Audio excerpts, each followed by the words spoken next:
Hello, everyone, and welcome to season 34 of the History Network.org podcast. And we are going to be beginning season 34 with a three-parter by an old friend of ours, Michael Gaby Gross. If you would like to become a patron of the podcast, then go to patreon.com/the History Network and sign up to become a patron there. The way it works quickly is that your pledge only gets taken if and when we release a new episode, and I think you can pledge for as little as $1 per episode, or perhaps so. All pledges and all patrons are really welcome, and we thank all of our patrons who make this podcast possible. The History Network.org podcast, season 34, episode 1, The Treason of Benedict Arnold, part 1. As mentioned, this episode was written by Michael Gaby Gross. Michael received his master's degree in history from the California State University, Sacramento. His thesis project analyzed the Phoenix Program, a CIA counterinsurgency operation during the Vietnam War. Benedict Arnold is a name in the American lexicon that is synonymous with treason. History remembers Arnold solely for his attempted betrayal and his subsequent return to the American War of Independence as a British general. This was only the sudden climax to a story that saw Arnold rise from humble beginnings as an apothecary apprentice to one of the most competent generals in the Continental Army. He fought to protect his honour and was quick to challenge any perceived slight. Men who could not measure up in Arnold's eyes were shown contempt, and those who dared to question him became enemies. Arnold was one of the most effective battlefield commanders on either side of the conflict. His heroism was unrivalled as he thrust himself in the thickest of fighting, outmanoeuvred the enemy on both land and water, and came close to adding Quebec as the 14th state. But his pride, greed, and love for a loyalist woman changed everything. Beloved by his men and respected by the British, Arnold should have been remembered forever as one of the United States' greatest heroes, but his stunning turn forever marked him a traitor. Benedict Arnold was born in Norwich, Connecticut on January the 14th, 1741, to Benedict and Hannah Arnold. His father was a successful merchant, while the Great Awakening swept up his mother in religious fervour. He watched the merchant ships come and go from the wharfs of Norwich and led a gang of friends on playful adventures and acts of daredevilry. While Arnold was away at school, a yellow fever epidemic tore through Norwich. The entire family was soon down with illness. Arnold's father recovered, but soon became known as a town drunk, and his business collapsed. An angry, embarrassed, and resentful Arnold returned home. Once home, Arnold returned to his boyish antics of pranks, increasingly dangerous tests of courage, and clashes with local constables. Historian Willard Stern Randall wrote, "He seemed to be trying to prove himself, to demonstrate his courage, as if the family's honour were on the line, more now as his father lost his position in the town and the respect of his neighbours." This trait followed Arnold for the rest of his life. Arnold would fight viciously for his sense of honour, and those who stood in his way would feel his wrath. Arnold's zeal for action was a cornerstone of his being since childhood, when events would soon allow for men of action to become renowned. As relations with Great Britain deteriorated further, Arnold found himself elected captain of the local Connecticut militia company. Leaving his sister in charge of his merchant business, Arnold launched himself headlong into the job of captain, drilling his men and preparing them for the march to Boston, where a ragtag army of militia from New England had surrounded the British Army following the battles of Lexington and Concord. Once in Boston, Arnold received a colonelcy of militia from Joseph Warren, president of the Massachusetts Committee of Safety, and proceeded to Upper New York to capture British forts on Lake Champlain. His first target was Fort Ticonderoga, where he found himself forced to share glory with Ethan Allen and the Green Mountain Boys. Allen and his motley crew of ruffians scoffed at Arnold's commission and threatened to kill him should he try to issue them orders. Arnold's constant stream of complaints to the Continental Congress led to the arrival of commissioners to investigate the accusations bandied about from Allen and Arnold. Their conclusions sent Arnold into a fury. Congress ordered Allen and Arnold to strip Crown Point and Fort Ticonderoga of all arms and provisions and retreat south. The Americans had the artillery they needed. The commissioners did not see a purpose of maintaining the forts. Arnold wrote to Congress to urge a reversal of their decision to abandon the forts. This letter, coupled with negative reports received from subordinates, poisoned his reputation in Congress. Despite receiving praise for his successes on Lake Champlain, if he was unwilling to follow orders, Congress would replace Arnold with someone else.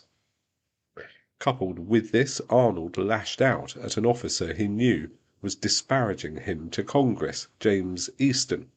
When Easton declined Arnold's challenge of a duel, Arnold physically assaulted Easton. He later wrote, "On refusing to draw like a gentleman, he having a hanger sword by his side and cases of loaded pistols in his pockets, I kicked him very heartily and ordered him from Crown Point." Weeks later, Congress relieved Arnold of command, and he chose to resign his commission and made his way home to New Haven. Arnold craved to be needed and wished to serve his country, but only on terms he found acceptable. Having resigned his commission, Arnold now felt adrift, and the glory of battle now seemed to escape him.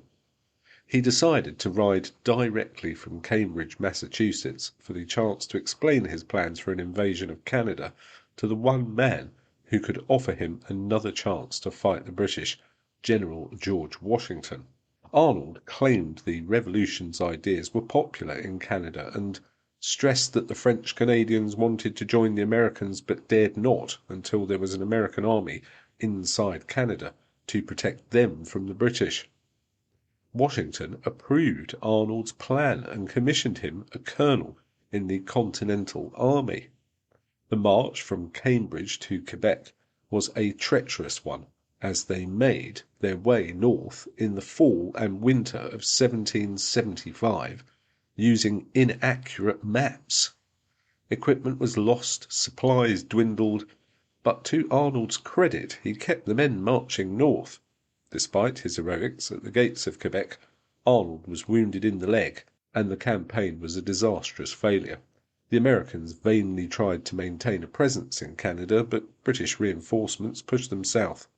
Arnold was the last to leave the northern shore of Lake Champlain. By July 1776, the Americans were once again confined to the forts on the southern shore of Lake Champlain, bringing the year-long Quebec campaign to a failed end. The now Brigadier General Arnold knew the Americans had much work ahead of them in the coming months. Arnold needed to stall the British invasion, and he needed a fleet of ships to do it. He recognized, however, that the British had far more men familiar with shipbuilding and sailing than the Americans. He gathered every man that could be spared in the department and appealed for sailors and shipbuilders to come to Crown Point to assist in construction of this Mosquito fleet. Arnold wrote to Washington's adjutant, General Horatio Gates, "I beg at least 100 good seamen as soon as possible. We have a wretched motley crew in the fleet. The marines, the refuse of every regiment, and the sailors, few of them ever wet with salt water, we are upwards of 100 men short." Also on his mind was the betrayal of a fellow American officer during the retreat from Quebec. Tory merchants and friendly French Canadians saw their goods and equipment confiscated by the retreating Americans, and these goods travelled in wagons to Colonel Moses Hazen, who was to store the goods until they could be taken to Fort Ticonderoga. To this Hazen refused, as he believed Arnold's order of confiscation unlawful, and the unguarded supplies were plundered. Arnold could not spare a moment to confront Hazen during the retreat, but as he waited for his fleet to be constructed, Arnold ordered the arrest and court-martial of Hazen for dereliction of duty in failing to guard the requisitioned goods at Fort Chambly. Hazen was very well connected politically, however, and Arnold did not expect the attack Hazen would level against him. After successfully objecting to Arnold's witness, Hazen then accused Arnold himself of stealing the goods in question. Arnold lost all composure and berated everyone in court, including the judges of the court-martial. To his horror, the court decided to pursue this baseless claim and ordered Arnold arrested. Gates, monitoring the events, dissolved the court and explained to Congress he acted dictatorially the instant they demanded General Arnold to be put in arrest.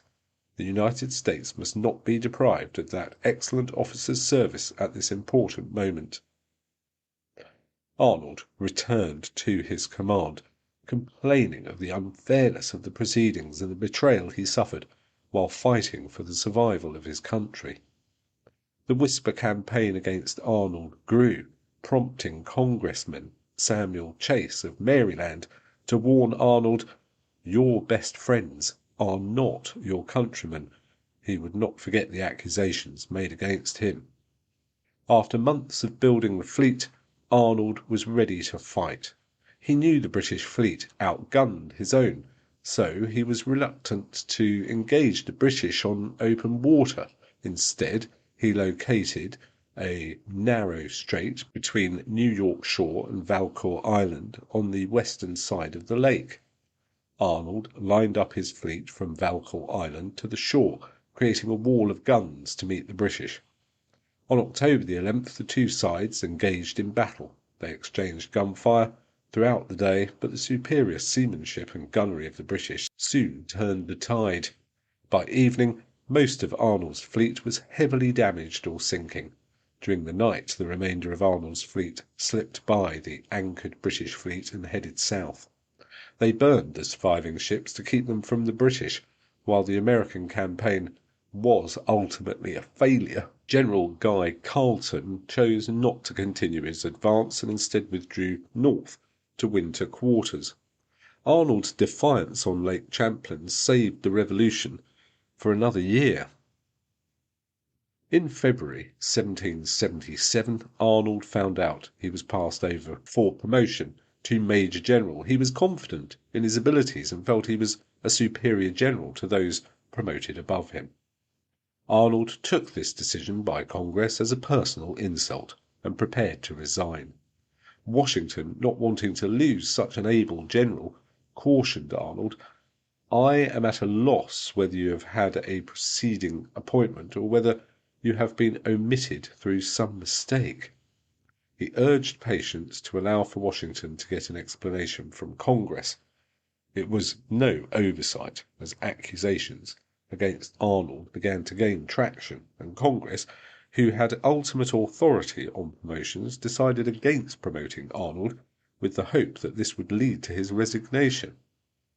Arnold decided to make his case directly to Congress, a body Arnold already held in low regard since Ticonderoga. Fate had different plans. A British raid in Connecticut altered Arnold's course, and he set out immediately to raise militia to meet the British in battle. At Ridgefield, Arnold led the American forces, where his horse was shot out from under him. As Arnold struggled to pull himself out from under his dead horse, a British soldier rushed forward with fixed bayonet to run him through. The soldier called out, "Surrender! You are my prisoner." "Not yet!" exclaimed Arnold coolly, and drawing a pistol from his holster, he shot the soldier dead. American troops pulled Arnold to safety. The next day the British continued a contested march, back to their transports while Arnold resumed his journey to confront Congress. Following Ridgefield, Congress could no longer doubt Arnold's worth and finally promoted him and gifted him a horse to replace the one killed in battle. They did not, however, restore his seniority over the 5 other generals previously promoted. This was still not acceptable to Arnold.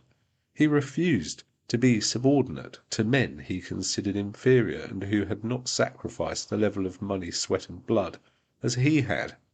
This time Arnold did not hesitate. He would no longer submit to what he considered a calculated insult. On July 11th, Benedict Arnold submitted his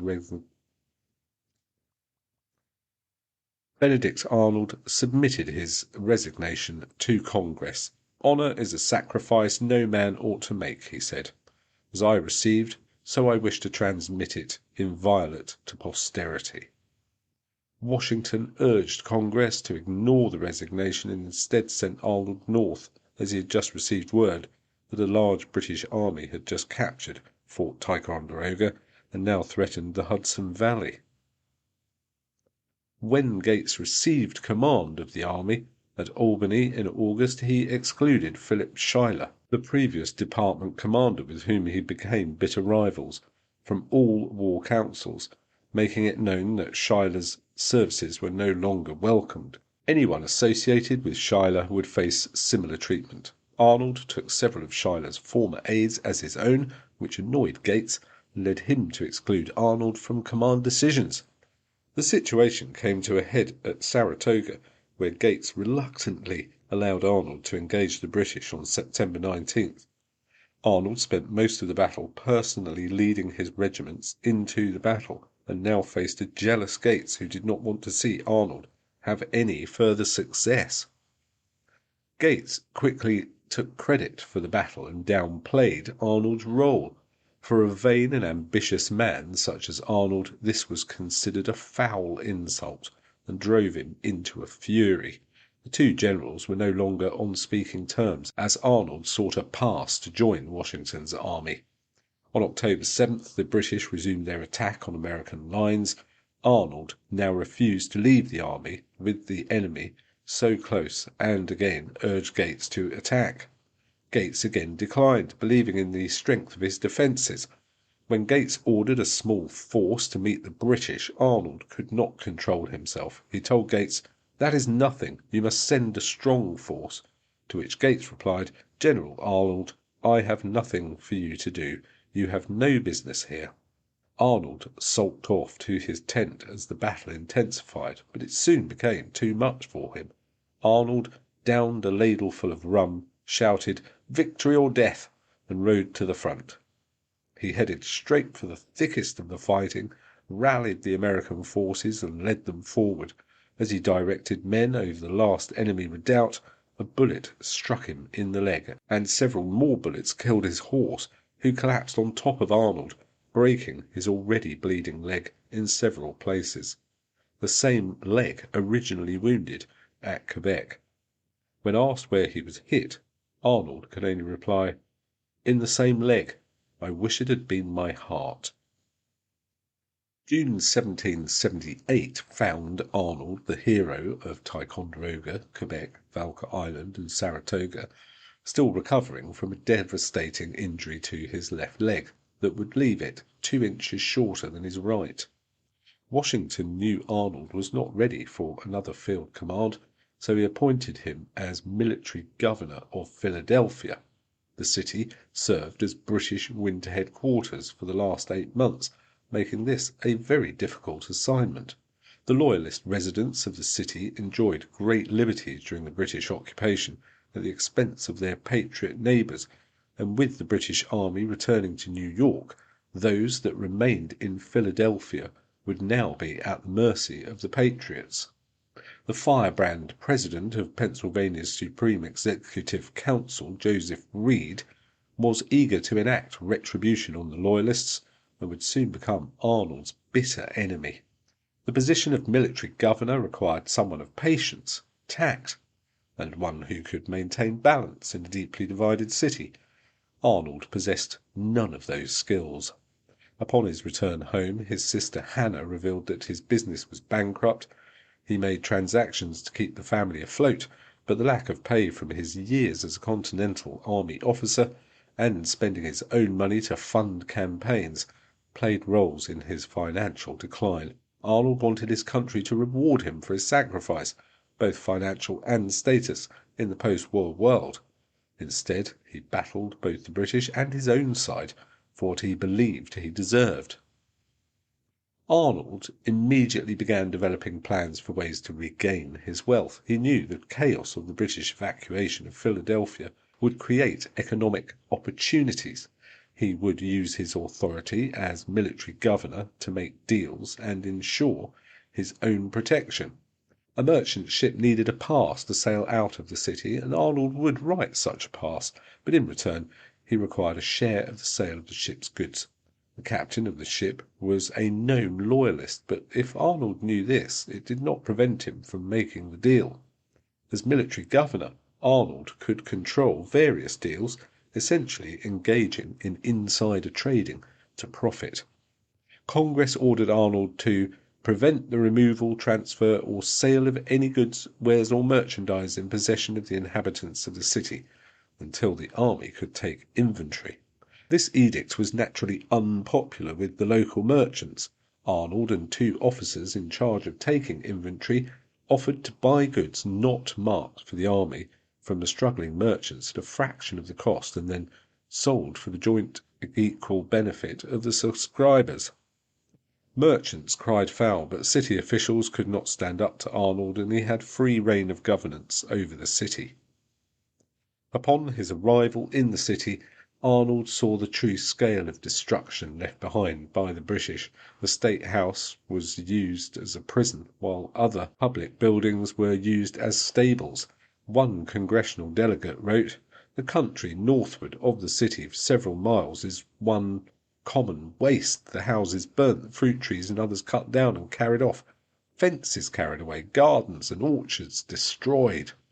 A still recovering Arnold, focused on his own interests, was no match on the level of bedlam in the city, and he lacked the skills necessary to bring order to the chaos.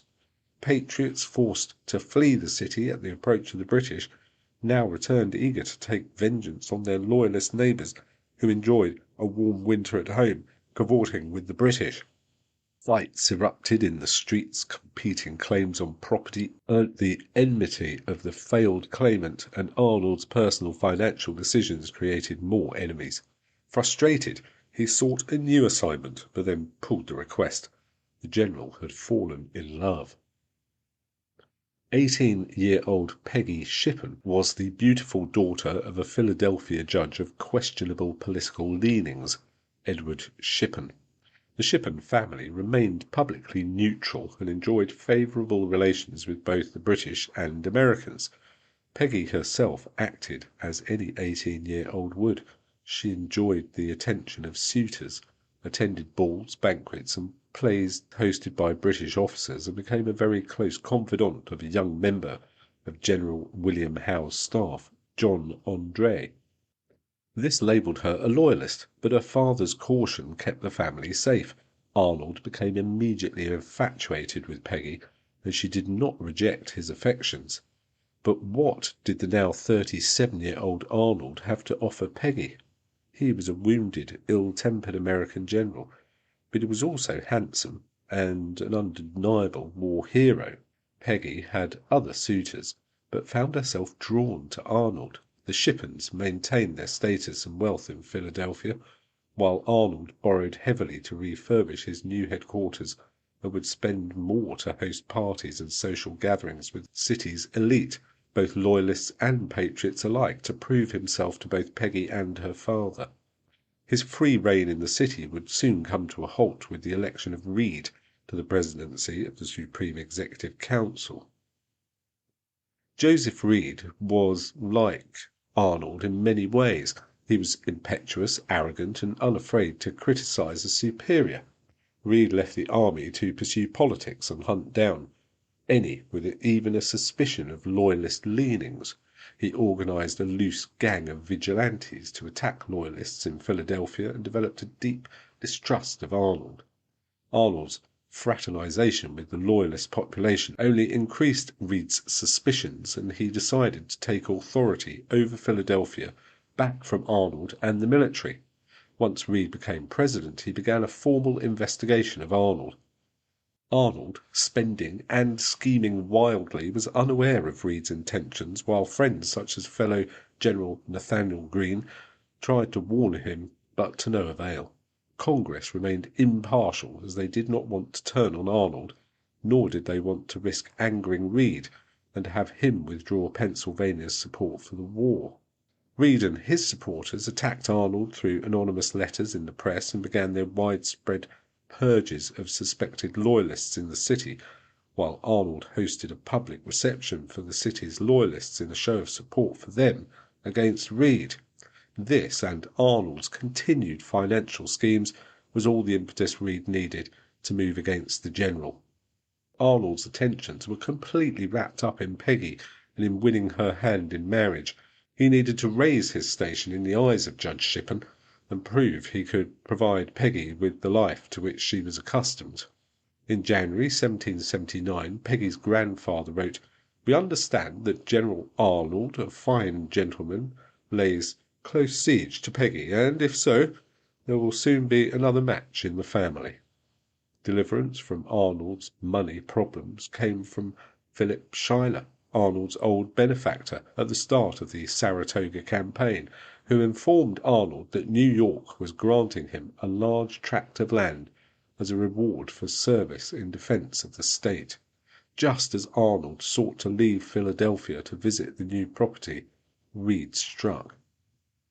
Worried that Arnold would slip his grasp, Reed announced 8 charges against Arnold, ranging from his initial actions as military governor in granting passes to his various money-making ventures, and finally in his refusal to reprimand a staff officer who insulted the son, a sergeant of the Continental Army, of one of Reed's allies. Arnold, alarmed at this turn of events, had 2 choices. He could return to Philadelphia immediately and submit to Reed, or he could press on to Washington's camp and seek the commanding general's counsel. He chose the latter. While Washington expressed sympathy with Arnold, he advised him to petition Congress to review the charges, and if they deemed an inquiry necessary, he could request a court-martial. A vote to strip him of command failed after Reed levelled threats against the appointed congressional committee, which backfired. Arnold outmanoeuvred Reed, as the committee cleared him of 6 of the 8 charges, leaving just 2 for a court-martial to consider. Arnold felt triumphant, as he expected Washington or a board of officers presiding over the case would dismiss the final charges. On April 8, 1779, Arnold continued the celebration by marrying Peggy in the Shippen mansion in front of his sister, 3 sons from his first marriage, and military family. He now prepared for the next stage of his story. Well, that is the end of part 1 of the Treason of Benedict Arnold. Join us in a couple of weeks for part 2 of 3. Once again, if you'd like to become a patron of the podcast, we would love you to.